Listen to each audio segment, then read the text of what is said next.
Well, good afternoon, everybody. This is Roger Derling, Executive Director of the Santa Barbara International Film Festival, and welcome to Film Talk. And I'm actually very excited to have today Json Buffer. He's a renowned filmmaker of modern surf classics like Single Fin, Yellow, and One California Day. In 2013, he made Bellavita, which transcended the surf film genre. And in 2019, all of his films actually, by the way, were shown at the Santa Barbara Film Festival. In 2019, he made Loopers, The Caddy's Long Walk. And it moved away from surf films and it went into golfing. And in between projects, he makes terrific commercials. So welcome, Json. I always think fondly of you because I don't know if I've ever told you this. When I took over the film festival, your film Single Fin Yellow was at the very first film festival that I took over, and I was actually programming. I was very hands-on that year, and yours was the very first film I programmed. So that's pretty amazing. I'm honored to be part of your legacy on that little level because you've done so much. So it's neat, and it's great to be here. Thank you to you and the entire team. It's always a pleasure to get to catch up and say hi. Yeah, now that I mentioned Single Fin Yellow, it is such a terrific film. I actually watched it recently, and let's start talking about that film. What was the inspiration about that idea? What is fascinating about watching it is that we're used to following a surfer in the traditional surf films, but you went against the grain and we actually follow the surfboard. Yeah, the board became the thread, didn't it? And I think all of my projects, I look back, there's a little bit of timing in my life and where I'm at. And I had been interested in that type of storytelling. Omnibus is a term I've heard used for it. You probably know better than I do. Right. But following one object, and I'd rough stuff out in my younger days that I never did. And I was working for a TV show on Fox Sports Net that documented action sports, surfing, snowboarding, skateboarding. And I knew in the grind of television that I missed filmmaking. I'd grown up studying film, and I really thought to myself, in a post 9/11 world where I think a lot of people were self-checking, that I want to be making movies. And if I'm going to make a movie, what would be a movie I'd be interested in, and so surfing came to me quickly because it's a passion, and longboarding, riding those older styled longer boards, are a passion. And I just saw an opportunity. There's friends of the festival, the Malloy brothers. Chris Malloy is a longtime friend. That's right. Yeah. He did a film called Thicker Than Water that Jack Johnson worked on, and there's a short scene in that film where a bunch of friends share an old board. And I think that was a scene that always resonated to me. And I thought, wow, what if you explored, this idea of one object, and the object is the through line. And as a filmmaker, it gives me, an arc to a certain level. And along the way, we meet all these people. So that's where it came from. A lot of coffee driving back and forth to that TV job, How did you zero in on, it was Tyler Hadzikian who designed the surfboard. How did you zero in on him? Yeah, at the time I was living in the Manhattan Beach area where El Segundo's his home, so the South Bay, which is rooted in surf history. Guys like Greg Knoll and Hap Jacobs came up building boards through there. And Tyler really wears that, as a blue collar thing on his sleeve. There's a lot of admiration for the history. And I thought if I'm going to do a movie that touches on the history of surfing and it showcases one board as the thing, it needs to be a special board. And he was it really was no question to me. I think if he had said no, I wouldn't have made the movie. And I had to convince him. He thought I was a little bit crazy. And, surfers in general usually have their shaper, their board. So just to convince people to ride someone else's board was something to navigate. But it all came together, as the stars aligned. That one worked out pretty well. You know, as I told you, I watched it recently, and I love the choice of you use 16 super 16 millimeter. You know, can you tell us about why super 16? It looks amazing. Thank you. Yeah, you know, it's fine. I look back at it now and I feel like, wow, it's a little rough around the edges with the film burns and the dirt and the grain, but you know, it was Bolex. It's what Bruce Brown used. And I think that came from, you know, with the television production feeling kind of like we were doing content that you put out and it would just go away. And the idea of making a film, I wanted to make something permanent. I wanted to make something that would last. And so to me, the idea of film just seemed like a natural choice. And I did test even Super 8 and 16 just for the cost and the look felt right for that project. And yeah, I think it got it a lot of attention at the time because there was a little window where just a few people started shooting film again, kind of post video, post Right. sort of disposable action sports. And I'm so glad we did it looking back, you know. It also arrived at a time in which, you know, of course, we've had, you know, surf films prior to that, but this film, it was part of a big, pun intended, wave of surf films where people started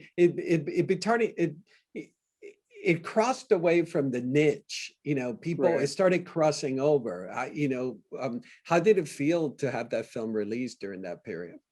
Yeah, you know, it's again timing. You know, you do these things and you put your blood and sweat into it, not really knowing what people are going to think. And I remember that the world premiere of that film was at the Lido Theater, the old theater down in Newport Beach.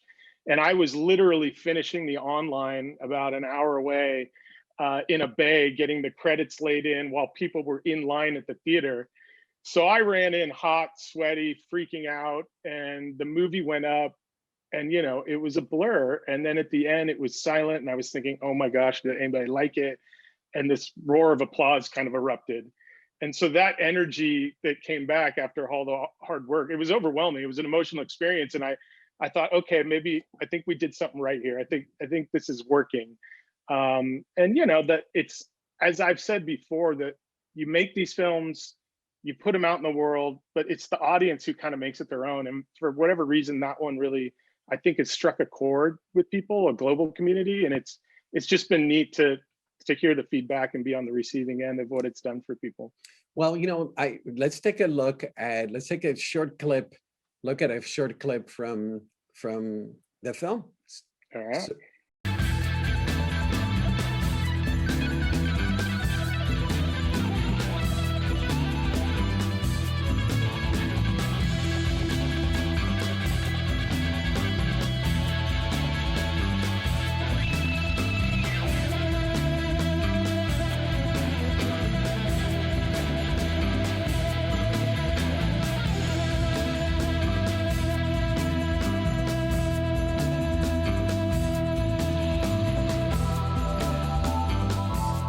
66, Nat Young showed up with the Magic Sam board, which was a 9.4, which was super short for the period.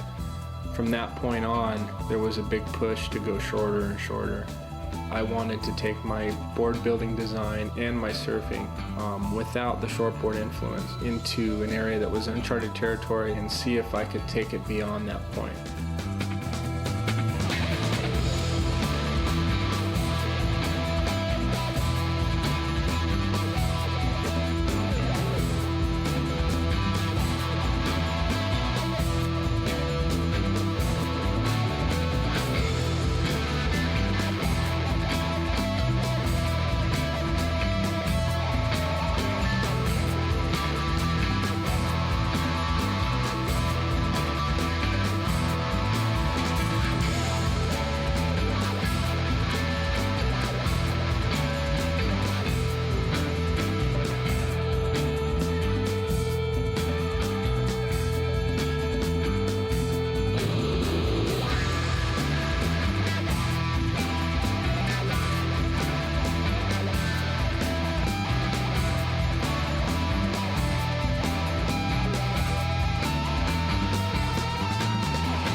It's fantastic. How did you come, who, you, the rock score and the editing, how was that hard to come by? It's so funny you asked that, because I smile every time I watch that sequence, because I can hear my editor, Carl Kramer, who cut on all my films, and this was the first one, saying, man, I'm editing like a squeegee to the guitar riffs, and this is crazy. This is so fun. And it was just, I benefited on that film in particular from being on the TV show. We had a music supervisor who would send us tons of music. And so I had I guess at that point, an MP3 player loaded with tracks and tracks and tracks. And if something resonated with me, I pulled it in my single fin yellow folder, and that song was one of them. And we laid it in and just went with it, and it kind of became, it sort of set the tone for a lot of our work in the future, of these super scenes where one track would sort of arc through different visual setups, which was also a little bit new, and maybe coming from TV where we had to be more segmented and move stuff forward. So I think for he and I, it felt so much more cinematic, whether it be rock or not. It just, to have this drive and kind of the creation of this board, it was fun to do it on a high note that kind of had a little bit of kick behind it. So you were born in San Marino, right? Yeah, Pasadena area. And then was film always something that you were interested in? Because I know you went to Loyola Marymount, right? I did. Yeah, film arguably long before surfing caught me. And I credit a lot to my cousin, Christopher Baffa, who's in the ASC. He shoots big TV shows and has shot movies. And he's a good 7 years older than I am. So when I was a little kid, he was taking film classes in junior high. And I got exposed to a little Super 8 project he was doing at about age 5.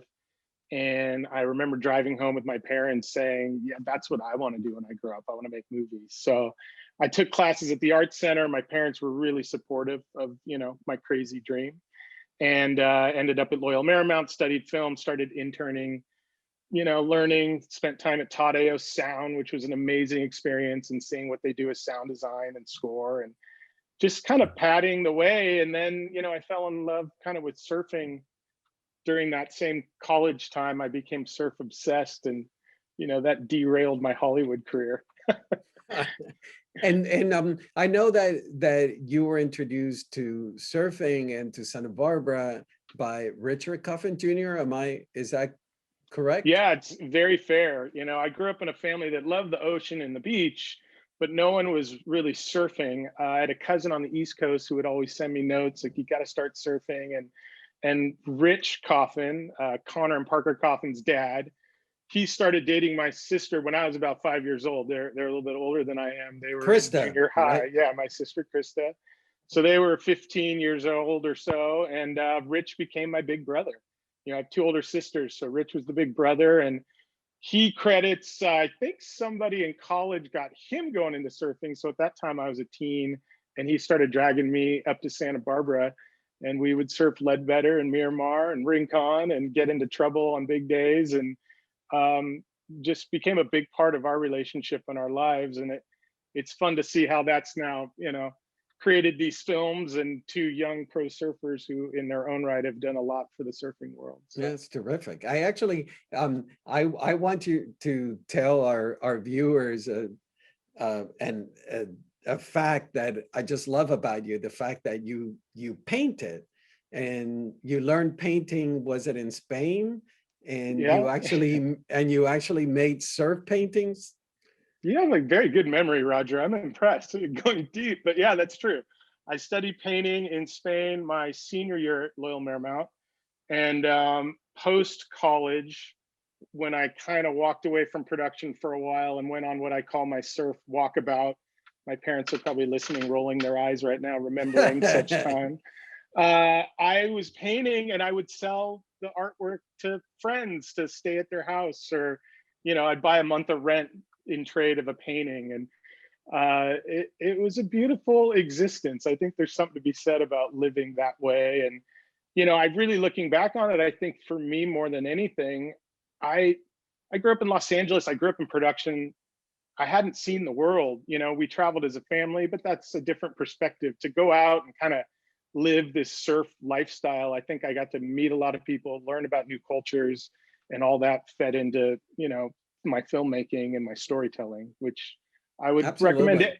recommend to any storyteller. You know, No, you but got I to get out also and see the world. no, but I also like there is a composition to your Mm. filmmaking, to all the films.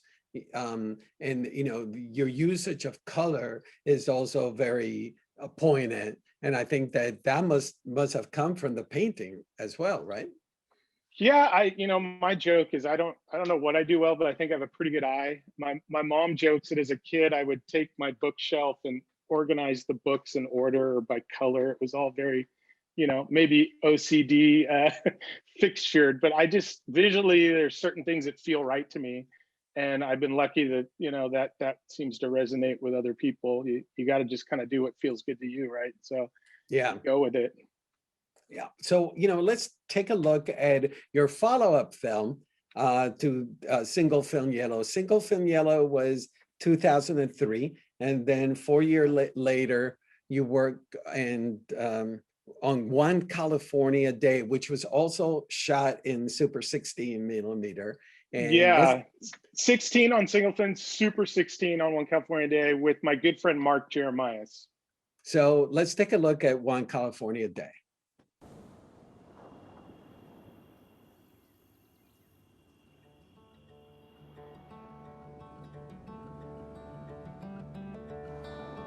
Come wintertime, September, October, winter swells start rolling down from the north.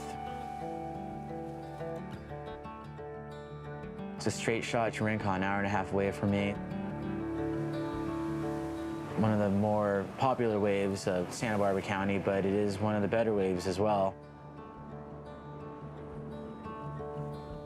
I have been searching all of my days, all of my days. Many a road, you know, I've been walking on, all of my days. And I've been trying to find what's been in my mind as the days keep turning into night.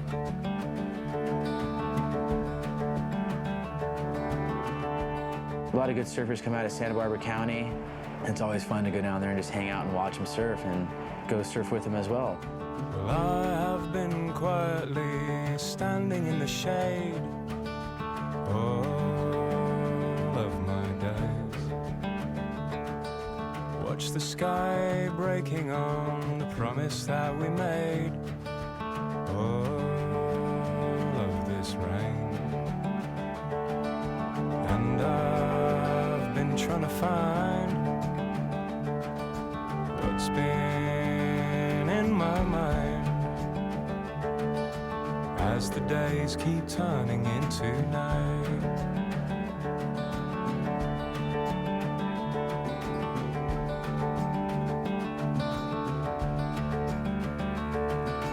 Many a night I found myself with no friend standing near.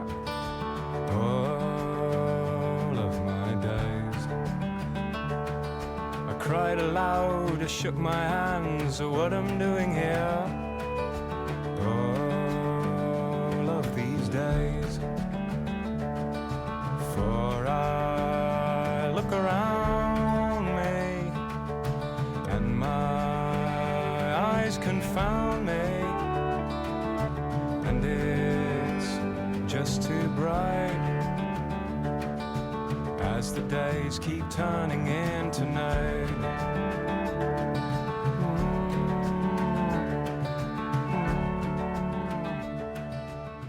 What Malibu is to summer, Santa Barbara County's Rincon is to winter. Known as the Queen of the Coast, few would argue that it is the best point break in all of California. Santa Barbara is also home to Joe and Tom Curran, and through the years, the Curran style has become synonymous with the area's long point waves.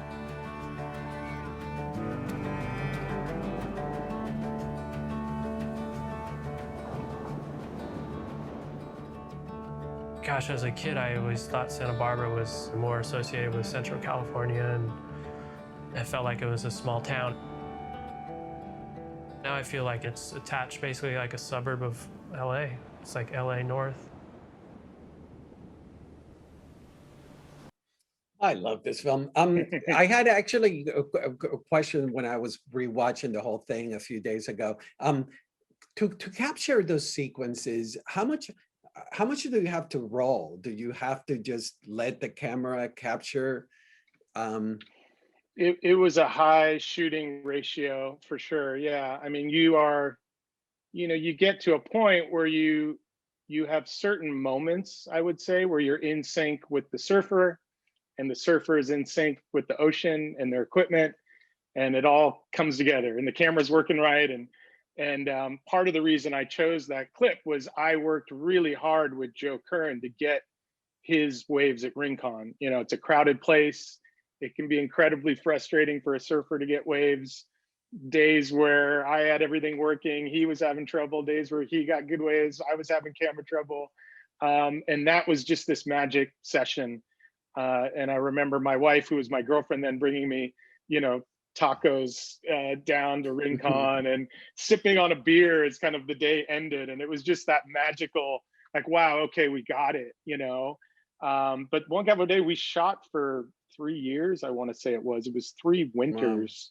Wow. To try to get each spot, and the goal was always to make it feel like a contained sequence. So we would ask the surfer to ride the same board, or, don't get a haircut, or keep your hair the same.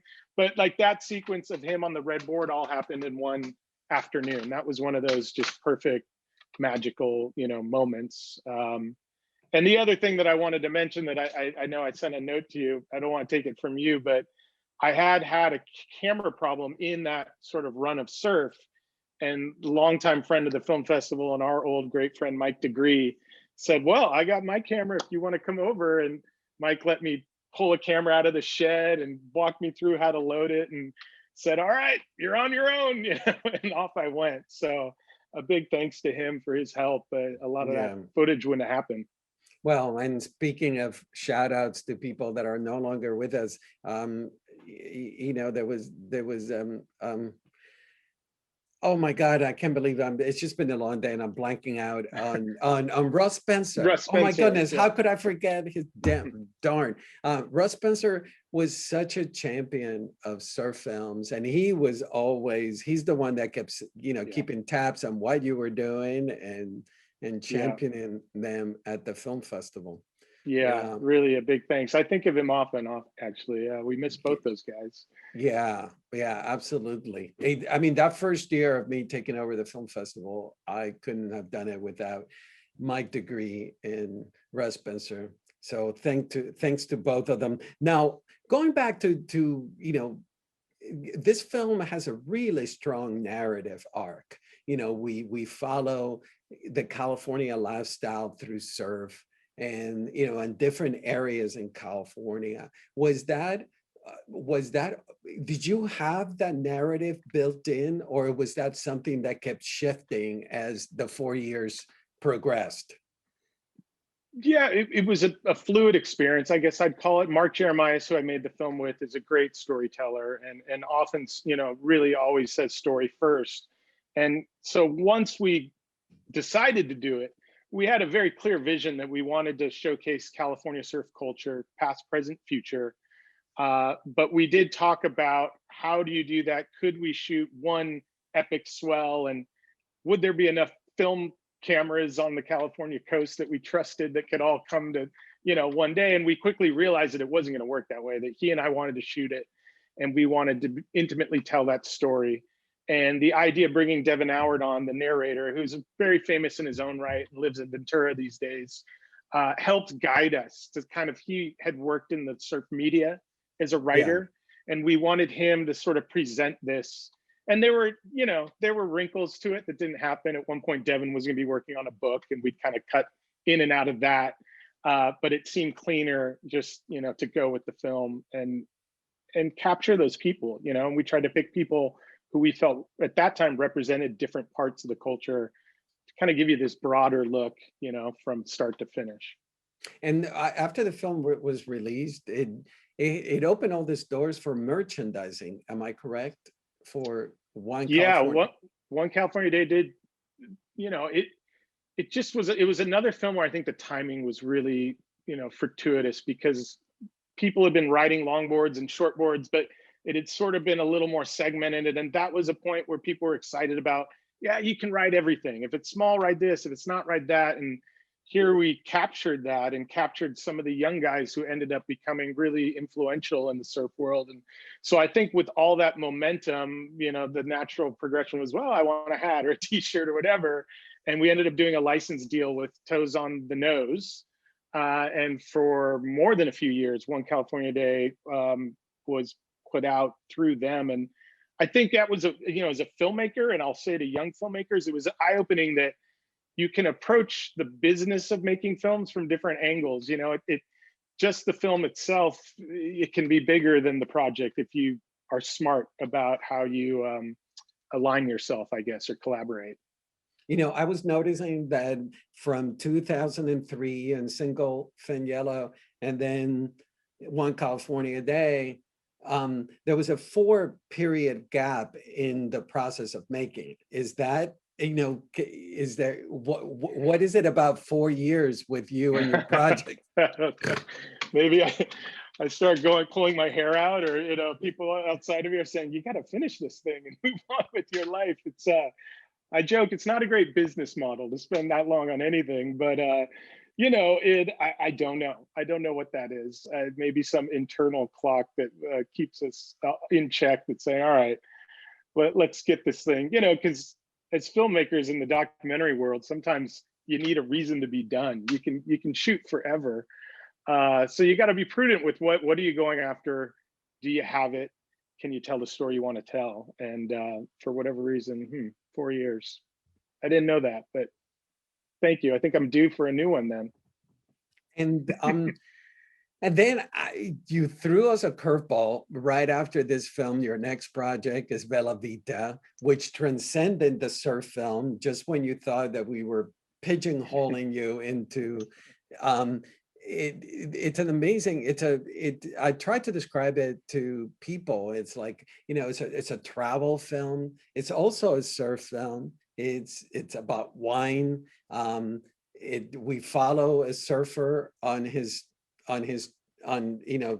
back to Italy. He's finding his roots, and he's also looking for waves. How did that documentary come about, Bellavita? Yeah, it's, again, timing. I was interested in doing another film at that time, and I knew I didn't want it to just be surfing. I wanted to keep growing as a storyteller. And as luck would have it, I was traveling in Bali with my wife and ran into Chris Del Moro, who's now a Santa Barbara resident. And back so then, are you. Yeah, and so am I. How much it's shifted, but we just started chatting projects and connected on the fact that both our dads are Italian. And he said, wow, there's this amazing surf culture in Italy. Would you ever be interested in doing a film about that? And I really didn't believe him. I kind of thought he was joking. And he sent me some photos and introduced me to some of his friends. And, then it resonated with me. I had just, when I had that conversation with him, we had just found out we were pregnant with our first child. And so by the time it all happened, here I am, I'm a new dad. And what a better film to make than retracing my friends and my Italian roots, through our father's side of our family. So it's a very personal film, and it was not an easy one. But when I was pulling clips for you, that one more than any of them really hit a chord in me. It was kind of this nostalgic, emotional, rush, just kind of revisiting, I guess, the journey. You mentioned it wasn't easy. It was difficult. What was difficult about it? I think there's two things. You sleep in, you make the bed you sleep in. I said, I want to challenge myself. Let's go to Italy and make a surf film. Everybody said, you're insane. There's no waves, and headstrong. I said, we'll do it. And not only will we do it, but we're going to do it on 35mm film this time. So we ended up with a crew of 3 and truckloads of camera gear. I mean, we literally had 3 Jeeps of stuff. And I was getting any Italian who was crazy enough to join us to help carry a case or set up a camera. And and we did it, and it was just a lot. And then Mother Nature, of course, challenged us to the core, where I'm like, I have all this gear, I have these amazing talented surfers, and we can't find a wave. I mean, like literally there were no waves. Which opened the door to the other parts of the story, which was my goal. But you know, when you're in it, sometimes you get a little confused. I think there was a voice in my head saying, gosh, if we could get the epic waves that I was seeing photos of, you know, I was tasting, that this will blow everyone away. But at the end, it was never supposed to be about that. And I kind of had to remind myself during. I hear you. So let's take a look at Bellavita.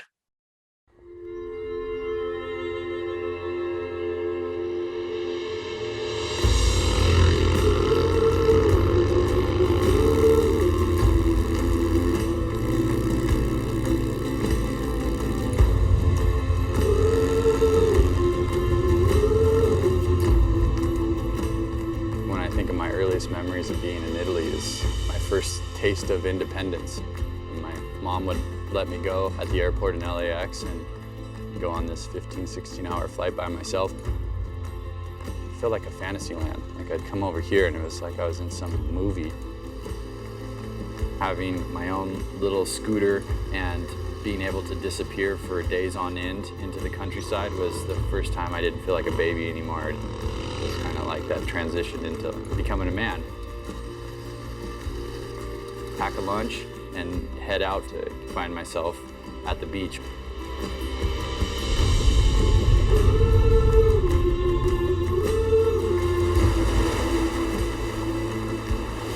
As soon as there was waves, I was just completely focused on trying to surf.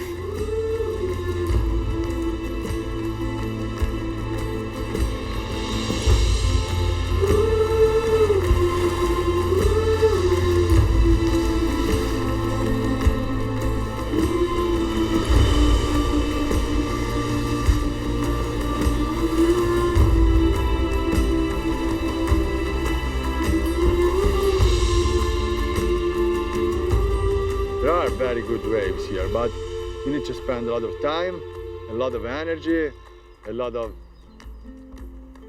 heart.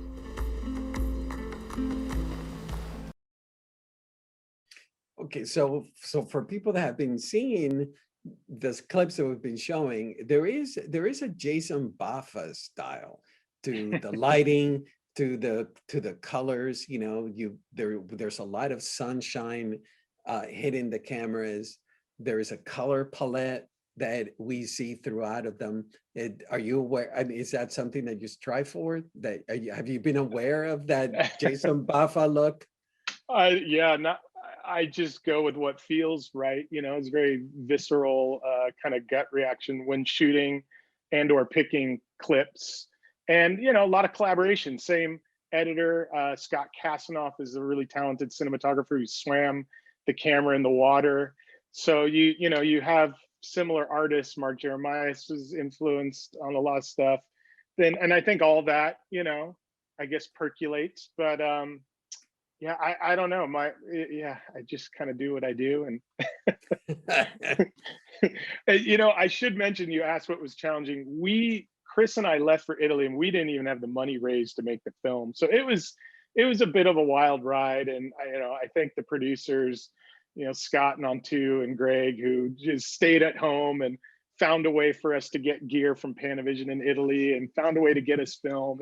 It was definitely a little bit of a wild west. But you know, sometimes when you really believe in a project, I think it's okay to be a little crazy and just put your head down and go. And speaking of crazy, you guys started making wines, and there is a wine named after you, Json Buffer, which Zio stands for Uncle Baffa. Right. You know, tell us about the wine enterprise that came out of this Wine enterprise. project. So the film it wouldn't have happened without Pier Giorgio Castellani, who's a winemaker, and he was a big benefactor to us in that we stayed on the winery. He introduced us to so many people. He opened all these doors, and we spent a lot of time together, became pretty good friends.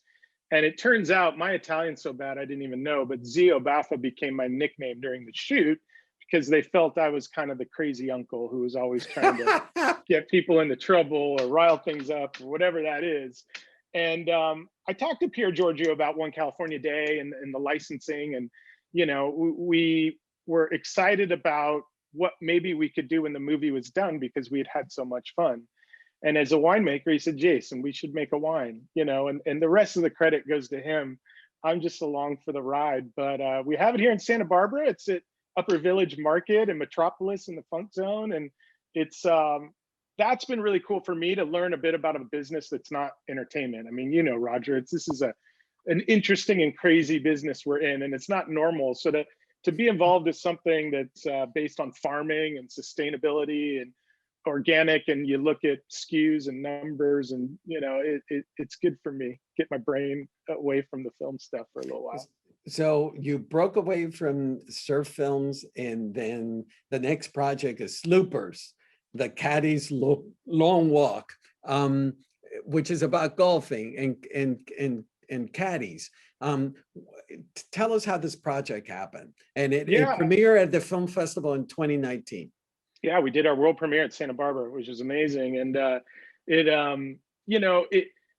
always surfing in the underbelly of these things. So Loopers was the vision of Jim Packer, who's a great guy and loves golf, and had made a documentary called The Lego Brickumentary, was looking to make a documentary about golf. And my name got thrown into the hat as a director because his partner loved my surf films.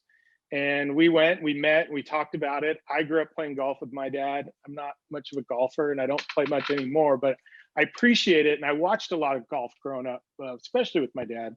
And so, I think what we discussed at that point is, could you bring some of the surf film sensibilities to golf, where you're celebrating the beauty of being outside, connecting to something that you love so deeply, but focusing on the people, and leaving the sport itself kind of in the background. And as a collective, we were all on the same page, and I got the green light to command that one. And that one we didn't have to spend as long on. It was a little more strategic. Had a great producer in David Brookwell from Brookwell McNamara, who got everything lined up, and we went on a tour of the golf courses of the world. And of course, we were all surfers. David Brookwell's a surfer, my cameraman's a surfer, and here we are at these great golf courses in Ireland and Scotland, and we're all looking at the waves as we're driving around the next bend. And of course, the film is narrated by Bill Murray, who is not easy to pin down. Can you tell us about landing him to narrate your film? I mean, how much time do we have, right? It was one of those, from day one, I said, the guy to do this narration is Bill Murray, and the whole team said, well, you're insane. Like, he'll never do it. This is ridiculous. And I just wouldn't stop talking about it. I'm like, if I bug these guys enough, somebody will make a phone call at some point just to get me to be quiet. And luckily, we ran across Bill's lawyer and got into his ear, and he, as things evolve, it's not what it's who you know. There were some conversations, and Bill loves golf and loves caddies. That's where Caddyshack came from. He was a caddy with his brothers.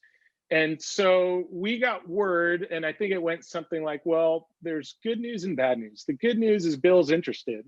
And the bad news for you is Bill's interested.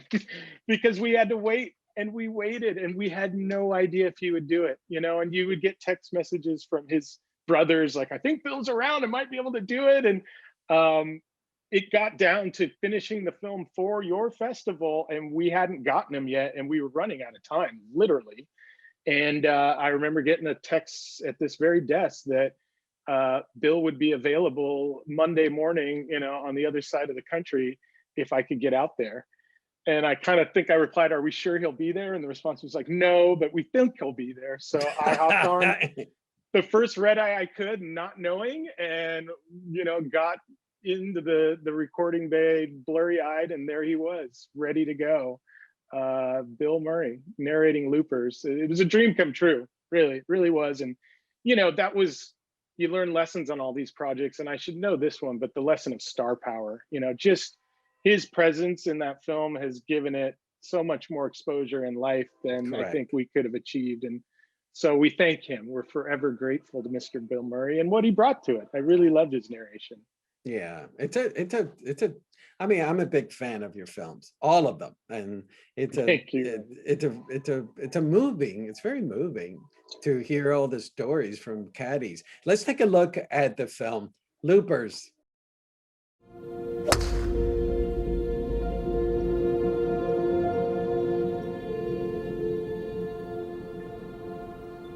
I've had a lot of jobs coming up, you know, sheet metal mechanic, bus driver, a lot of good jobs. But for some reason, I want to be on a golf course. And it's more than just the money with me. It's the satisfaction of seeing somebody do something that's very, very hard. That's the fun part about it. That's the thing of caddying. That's a true caddy. I wouldn't trade it for nothing in the world. My last 30 years have been great. Don't have a lot, but it's been great. I wanted to work for somebody that I would love to be around on and off the course. You know, it had nothing to do with traveling the world, making money. It was, I want to be around somebody I enjoy. You know, he's become one of my best friends. Standing behind the most successful players in the world are the caddies that inspire them. Tom Watson and Alfie Files, and later with Bruce Edwards, Arnold Palmer, and Nathaniel Ironman Avery, Jack Nicklaus and Willie Peterson, Jerry Beard and Fuzzy Zeller, Nick Faldo and Fanny, Tiger Woods and Steve Williams.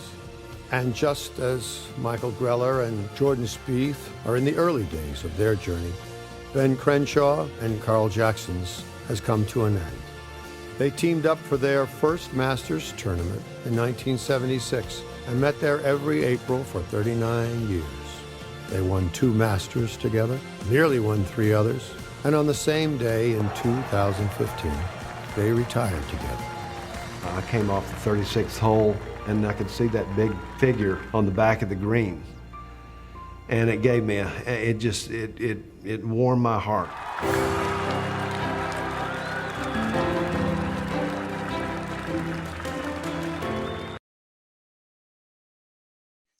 Very nice. Now, in between projects, and these are all passion projects for you, in between projects, you do commercial work. You sell your soul to the advertising devil. Tell us about your projects with the advertising world and how. I mean, do you feel satisfaction in those projects, don't you?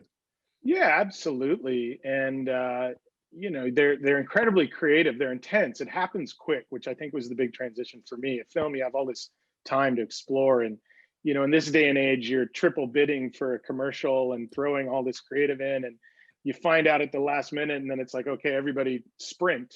So you got to make good decisions quick, and I think that's often the challenging part. So you surround yourself with as many great people that are willing to join you, and the cool part is you have some money to go play and do what we love. So you get to try out new toys and use things that often then influence the film. Loopers was all shot on red, and that really came out of my experience using it on commercials and feeling like, oh, this could be a really interesting asset to shoot a documentary feature on. So it's we joke about the commercial world, but at the end of the day, you're working with somebody who's investing in their company. And now as a brand owner with Json Buffer and having had the other experiences, I can sit on that other side of the table and know the trepidation of who's gonna creatively work for you.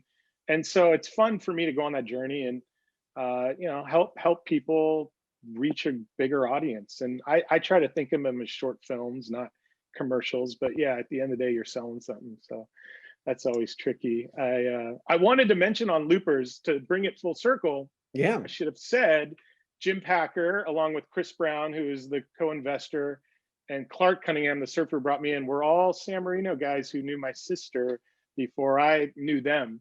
So it was a nice tie. And Tyler Emmett, pun not intended, was my camera op, and he's a longtime Santa Barbara guy who grew up here. So it's good, you find your groups, and it's fun to stick with them and run with them on these journeys.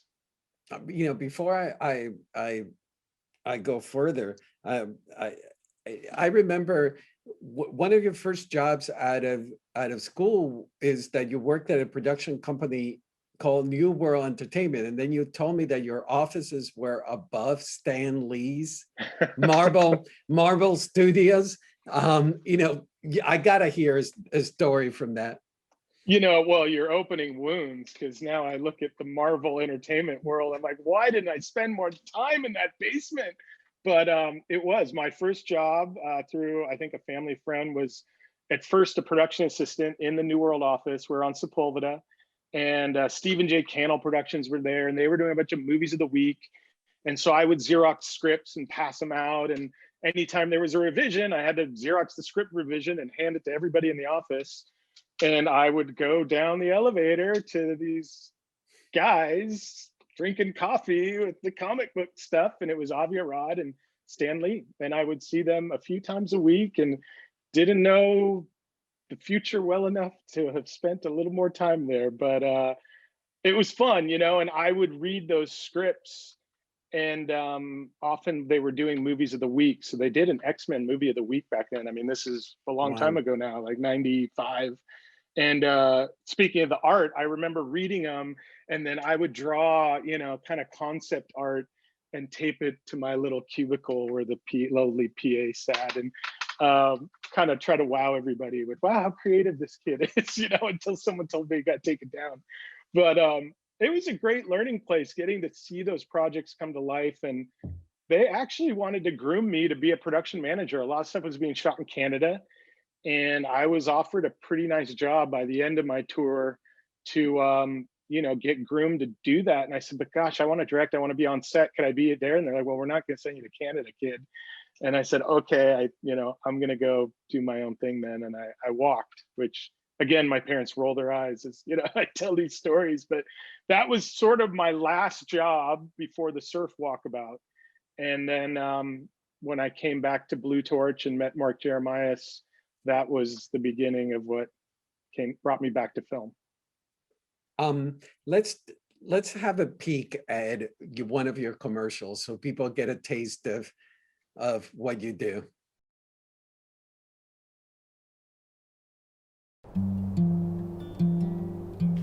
Beyond the wall of the unreal city, there's another world waiting for you.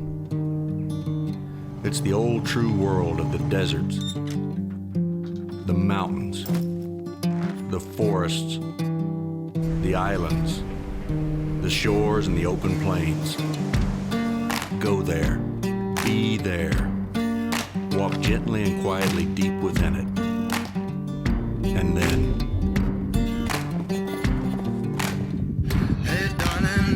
on the blacktop. Hey, darling, running through the trees, honey. Hey, darling, leaving for the next town. Listen, my set sketches up with me. Hey, darling, sleeping on the blacktop. Hey, darling, running through the trees, honey. Hey, darling, leaving for the next town. Listen, my set sketches up with me.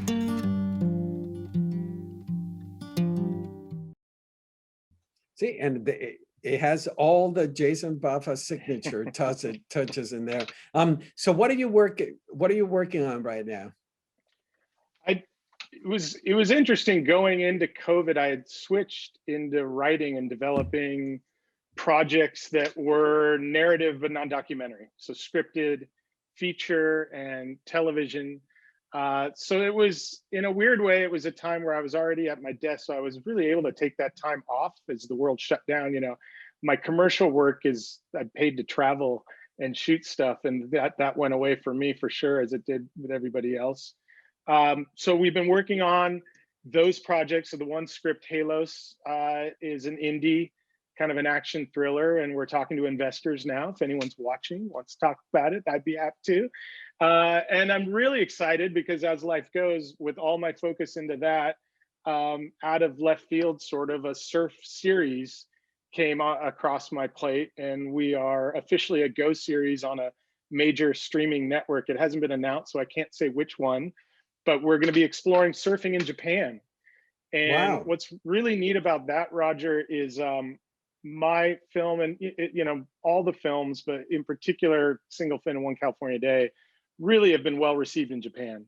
And without that audience, I might not have been able to make another film, because, you know, those sales and the support helps us do more. So to now have an opportunity to kind of tell their story and put the camera on them and give something back to, you know, a group of surfers who's been very supportive of me is exciting. And I'm feeling the weight of the ask now, though. You know, you jump into it and then it's like, okay, this is real. And the Olympics, I don't know if you're aware, are scheduled to debut in the Tokyo Games, which is now hopefully in the coming months. But with COVID in the world, we don't know. So that's a small part of our character's story, but a little like One California Day, we're hoping to document surf culture in Japan, past, present, future, and how that kind of tradition and want to advance fights, almost the way Japan as a nation has had that duality in them, you know, where this deep tradition and kind of an old way of doing things fights with technology and forward thinking. And so I'm very excited, and we have a nice little budget, so it'll be fun to explore it over 8 episodes, so 8 hours of content. It's a bit intimidating. Well, I look forward to seeing that. And last question, it's been about 6 years that you and your wife moved here to Santa Barbara, Yeah, right? you're right. And so tell us, what has it been like? How has it been? I mean, we joke because in our 6 years, there's been fires and mudslides and a pandemic. So for all of us, you know, but what a better place to go through the struggles of life than Santa Barbara. And, you know, everything I've always loved. I've joked with you since Single Fin Yellow and before that I've faked living here. You know, I come up and spent as much time with my family. So it's nice to really call it home and live it and see my kids now enjoy it. Our son's 9. He's absolutely obsessed with surfing. Anyone who hangs out at Miramar or Rincon sees us often. And our daughter, who was born right after here, is 5.5 and flourishing and, you know, wants to be in the theater. So it's just having traveled the world, it's one of the most beautiful places. I mean, it really is. And I think also the community of artists and people who enjoy the outdoors, it's all the things I love, food and wine, in one place. So it is very special. We feel blessed to be here every day. Well, you and your films have a very special place in my heart. And I've enjoyed so much talking to you. I actually could go on talking to you for a while longer, but actually it was supposed to be 30 minutes and we've gone on for close to an hour. Thank you so much for being here. Thank you, Roger. And yeah, and I look forward to all the upcoming projects. They sound very exciting. It's always a goal for me to have something so I can be a part of the Santa Barbara Film Festival. So, well, you always keep doing stuff. You always have carte blanche to be part of it. You. So, okay, stay well. Thank you so much. You as well, and thanks to everyone for watching. Appreciate it. Thank you.